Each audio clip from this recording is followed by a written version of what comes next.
रोज सकाळी नाश्त्या अगोदर अर्धा तास व्यायाम. तेवढी एखादी सिंपल गोष्ट केली तर ती सगळी औषधं ज्यांची कामं आहेत आपल्या शरीरातल्या रक्ताच्या गुठळीच्या विरुद्ध लढून त्या रक्ताच्या गुठळीला विरघळवून टाकणे, अशी सगळी औषधं आपल्या शरीरात फुकटात निर्माण झालेली असतात. त्यांना ऑन करण्यासाठी रोजच्या रोज सकाळी आपण उठलो की नाश्त्या अगोदर अर्धा तास व्यायाम जर आपण केलात तर तुम्ही ठणठणीत. ही पहिली उपाययोजना. दुसरी उपाययोजना अजून सुंदर, की जेवढा वेळ त्या रक्ताच्या गुठळीला विरघळवायला त्या औषधांना लागणार आहे, समजा अर्धा पाऊण तास लागणार असेल तर अर्धा पाऊण तास छातीत दुखत राहणार का? तर नाही. त्या कंपनीने आपल्या या पूर्ण शरीराला अजून एक उपाययोजना देऊन ठेवलेली आहे. ती म्हणजे काय, तर तुम्ही कधी टू व्हीलर फोर व्हीलर चालवलेली असेल. टू व्हीलर फोर व्हीलर चालवताना आपल्याकडे एक नॉर्मल पेट्रोलची टाकी असते आणि एक रिझर्व्हची टाकी असते.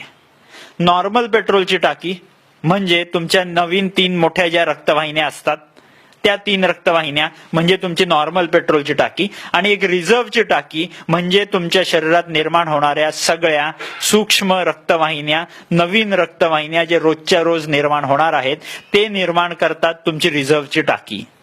मॉडर्न मेडिसिन मध्ये, ॲलोपॅथीमध्ये आम्ही त्या रिझर्व्हच्या टाकीला आम्ही म्हणतो कॉरोनरी रिझर्व्ह. कॉरोनरी रिझर्व्ह म्हणजे काय, की त्याच्यात फक्त तेवढं पेट्रोल तिथे ठेवून दिलेलं असतं. जेव्हा कधी नॉर्मल पेट्रोलची टाकी संपत येईल तेव्हाच रिझर्व्ह मधलं पेट्रोल वापरायला आपण चालू करणार. तसंच आपल्या या छोट्या सूक्ष्म रक्तवाहिन्यांमध्ये फक्त रक्तपुरवठा ठेवून दिलेला असतो. तो रक्तपुरवठा कधीही वापरलेला जात नाही. नॉर्मल रक्तपुरवठा कुठला वापरला जातो तर 3 मोठ्या रक्तवाहिन्यांमधनं जो रक्तपुरवठा आपल्या हृदयाकडे येत असतो त्यातला रक्तपुरवठा वापरला जातो. पण जेव्हा कधी एखादी रक्ताची गुठळी येऊन समजा त्या रक्तवाहिनीत अडकली, त्या मांसपेशीपर्यंत कुठलाही रक्तपुरवठा पोहोचत नसला की ती मांसपेशी इमिजिएट त्या रिझर्व्हच्या टाकीला कॉन्टॅक्ट करते, म्हणते आत्ताच्या आत्ता मला लोन पाहिजे. No paper work, no signing formalities, immediate loan approve केलं जातं या रिझर्व्हच्या टाकीमधनं डायरेक्ट त्या मांसपेशीकडे. मांसपेशीला रक्तपुरवठा मिळायला लागला की मांसपेशी रक्ताच्या गुठळीला म्हणते बस तिकडे, मला काय फरक पडतोय, मला रक्तपुरवठा माझ्या ठिकाणातून यायला लागलेला आहे, सो आय एम हॅपी.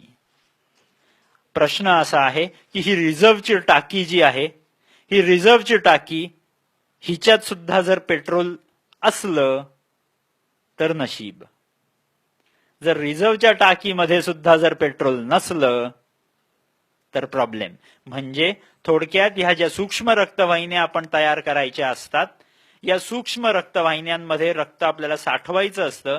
ते कसं साठवलं जाईल तर ह्या पेट्रोलच्या टाकीचं पेट्रोल पंप आहे कुठे, तर परत रोज सकाळी आपण उठलो, नाश्त्या अगोदर अर्धा तास बाहेर व्यायामाला गेलो तर या सूक्ष्म रक्तवाहिन्या रोजच्या रोज छान प्रकारे निर्माण करत राहाल. आणि त्याच्यात तुम्ही रक्ताचा साठा करून ठेवलेला असला तर रक्ताची गुठळी येऊन जरी अडकली तरी पहिली ती औषधं येतील जी रक्ताच्या गुठळीला मोडणार आहेत, आणि दुसरी गोष्ट ही रिझर्व्हची टाकी तोपर्यंत रक्तपुरवठा त्या मांसपेशीला पोचवत राहिली की तुमचं हृदय ठणठणीत.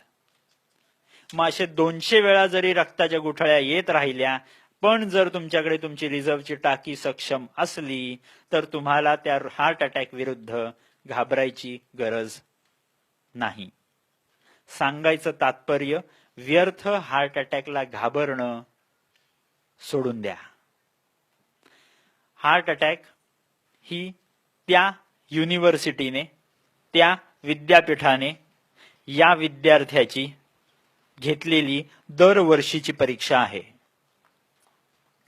विद्यार्थ्याला विद्यापीठाने घेतलेल्या परीक्षेत बसावंच लागणार. विद्यार्थी त्या परीक्षेला घाबरून पळून जाऊ शकत नाही. सांगायचं तात्पर्य असं की जर विद्यार्थ्याने रोजच्या रोज नियमित व्यायामाचा अभ्यास केला असल्यास त्या विद्यार्थ्याला त्या विद्यापीठाच्या परीक्षेची भीती कधीही राहत नाही. जर विद्यार्थ्याने रोजच्या रोज नियमित व्यायामाचा अभ्यास केला नसल्यास विद्यार्थ्याला सारखी भीती वाटत राहणार की आज परीक्षा आहे का उद्या परीक्षा आहे. आणि त्याच्यात आपण क्वालिटी ऑफ लाईफ एवढी डाऊन करून ठेवतो की आपल्याला रोजच्या रोज उद्याची चिंता पडलेली असते. आजचा दिवस जो एवढा सुंदर त्याने दिलेला आहे, तो आजचा दिवस सोडून आपण उद्याची चिंता करत करत उद्या सुद्धा गायब होतो आणि आज तर आपण गायब करतच आहोत. सो सांगायचं तात्पर्य असं की आज मध्ये छान जगूया, उद्याचं उद्या बघूया. हा बेसिक तत्व फक्त लक्षात घ्या की हार्ट अटॅकला घाबरायची गरज नाही.